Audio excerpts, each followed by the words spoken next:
Between 2016 and 2022, for local Chinese public security bureaus reportedly established 102 overseas police service stations in 53 countries across North and South America, Europe, Africa, and Asia.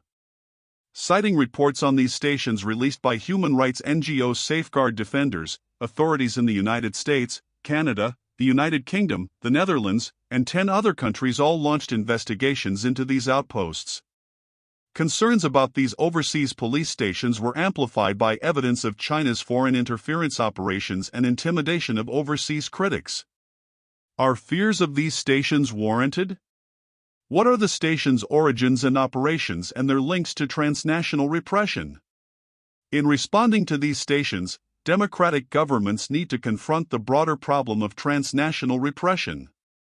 This will require earning the trust of diaspora communities, training law enforcement, and providing support to victims of Chinese state transnational repression.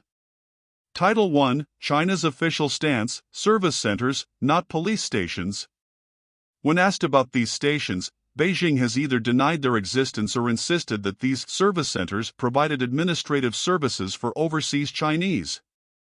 Foreign Ministry spokesperson Zhao Lijian asserted that stations were simply places for Chinese citizens to get their driving licenses renewed and receive physical checkups for that purpose.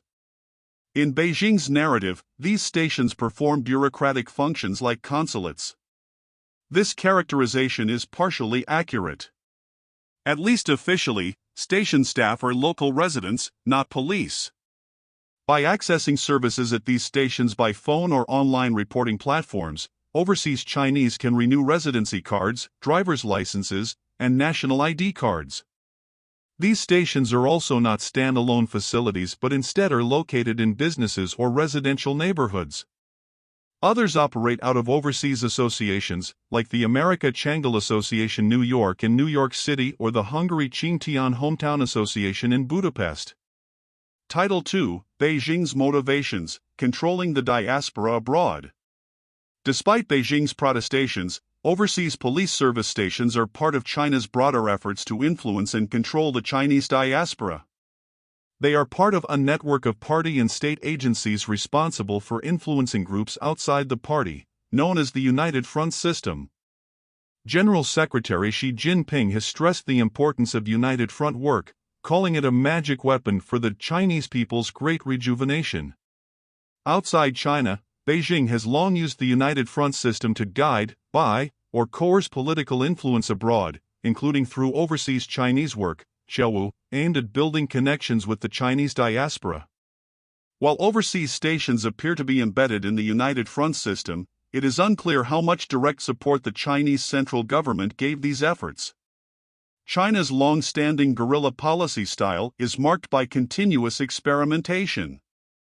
In the case of overseas stations, local police may have begun experimenting with new ways of governing the diaspora in response to signals from central authorities about the role of United Front work in guiding overseas Chinese, in Dao Huaqiao. According to Suzanne Scoggins, a scholar of China's policing system, police stations inside China are expected to monitor dissidents and other targets more closely than in the past. It is entirely possible that heightened expectations for police stations domestically also prompted the setup of stations overseas, which can simultaneously conduct bureaucratic work and carry out surveillance and repression of overseas Chinese, as was the case in Manhattan. Public security bureaus Wenzhou and Nantong set up the first overseas stations in 2016, and Qingtian and Fuzhou established stations in subsequent years. State media indicates that Fuzhou's Public Security Bureau worked with the Overseas Chinese Affairs Office, which since 2018 has operated under the United Front Work Department, to establish 38 overseas stations. With more than 4.3 million people of Fuzhou ancestry living abroad, Fuzhou's police may have recognized a unique opportunity to extend its influence beyond China's borders. Yet despite overseas stations' purported bureaucratic functions, China law experts like Jerome Cohen have argued that Chinese police who operate without permission overseas are illegally infringing upon foreign state sovereignty. Title 3: Security Concerns and Responses by Democratic Governments. What makes these service stations particularly concerning is their connections to Chinese state transnational repression. Beijing has a well-documented history of harassing and intimidating overseas Chinese citizens and diaspora members. Those that China targets domestically are also pursued abroad, including activists, human rights lawyers, protesters, Uyghurs, Tibetans, and students, among others. Through intimidation and harassment, the Chinese government violates targeted individuals' rights and freedoms while challenging democratic state sovereignty. Many countries are concerned about the role these stations play in transnational repression. In 2022, a Chinese dissident in the Netherlands reported receiving a call from service station staff demanding his return to China.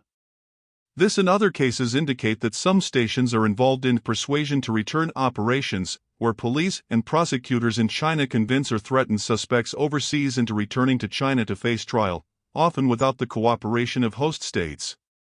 A Safeguard Defenders report points to another case where Xinjiang prosecutors and police worked with a Madrid station to convince a fugitive in Spain wanted for pollution-related offenses to return to China. The Dutch and Spanish cases suggest that some stations are collaborating with Chinese law enforcement to intimidate overseas Chinese. Democratic states have responded to these stations with arrests of their personnel, warnings, and investigations. In April 2023, the U.S. Department of Justice charged 2 men for conspiring to act as Chinese government agents and for obstruction of justice for collaborating with Chinese police to open a station in Manhattan's Chinatown. One of the men tied to the Manhattan station is alleged to have participated in a persuasion to return operation and helped locate a California-based activist. Other democracies have called on Beijing to account for these stations. In late 2022, Canada summoned China's ambassador over so-called police stations. Tokyo announced investigations into stations inside Japan. Germany's 2023 strategy on China identified overseas police stations as examples of transnational repression and violations of German sovereignty. Ireland and the Netherlands demanded the closure of stations in their borders.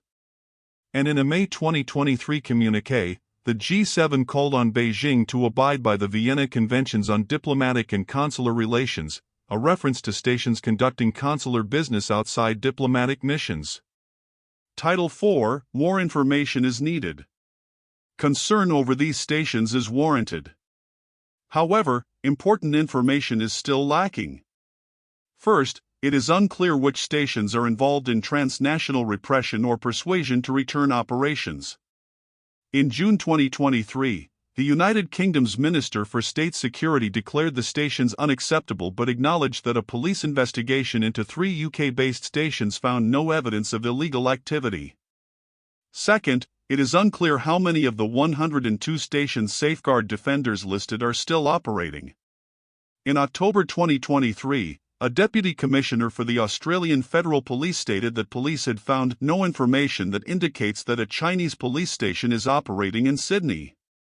And while in December 2022 the Netherlands Foreign Minister reported that the government took immediate steps to close stations inside the country, a February 2023 report suggested that Amsterdam police found no physical location for one of the stations. According to the Chinese government, many stations have already closed and their services moved online in light of the evolving COVID situation. Information from station staff is also limited. It is not always clear who heads these stations, if staff are paid, and how involved staff are in police work. People connected to stations in Toronto, Seoul, and London have all denied involvement in overseas police activities. And in Montreal, 2 groups tied to stations have sued the Royal Canadian Mounted Police in response to funding cuts and job losses the groups claim resulted from police investigations. Title 5: What to expect in 2024 and how to respond. Despite limited information, it is clear that these stations are part of Beijing's extensive efforts to influence and control the Chinese diaspora. For overseas activists who face the threat of Chinese state transnational repression, service stations are sharp reminders of the Chinese authoritarian state's global reach. However, closing these stations is not enough. Beijing and its proxies have long harassed international students, refugees, and activists well before service stations were established. Much of transnational repression takes place unconnected to service stations. Even when the last service station is closed, Beijing will continue to target Chinese and non-Chinese citizens in democracies around the world. One tool to combat foreign interference is legal instruments like foreign agent registries that require people to disclose their work on behalf of foreign principals. Canada is in the process of creating such a registry, similar to the United States Foreign Agents Registration Act and Australia's Foreign Influence Transparency Scheme. Foreign agent registries, in principle, target malign foreign interference. But to work, registries need oversight, proper funding, and competent staff who can identify foreign interference without contributing to racial profiling. While registries are a necessary response to the problem of Chinese state foreign interference, registries alone are not enough. What is needed are multifaceted, evidence-based policy responses. Governments must earn the trust of victims of Chinese state intimidation, whose reports they have often ignored. This will require training law enforcement, immigration authorities, and intelligence agencies to recognize and respond to the threat of transnational repression, including its digital forms. Governments should also work with community stakeholders to provide support to victims, including information on how to document cases of transnational repression. These measures will not only help victims but also demonstrate democratic states' resolve in the face of Beijing's campaigns of foreign interference and transnational repression.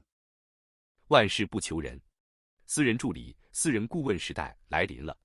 六度万事，万事相助，超强博士群不断奉献专项服务，信息、财经、健康、文娱、教育、旅游、消费、科技、美食，让您的生活品质全线升级。六度世界现在体验，请去3w.6度.world。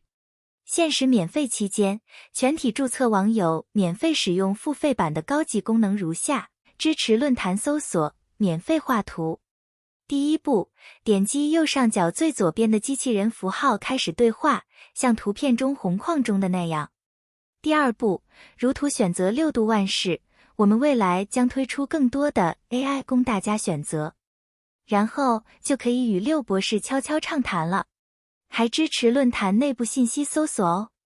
您还可以让六博士做你的助手，帮你绘制漂亮图片。最后可以点击添加好友进来，一起与六博士工作。一起来3w.6度.world尝试吧。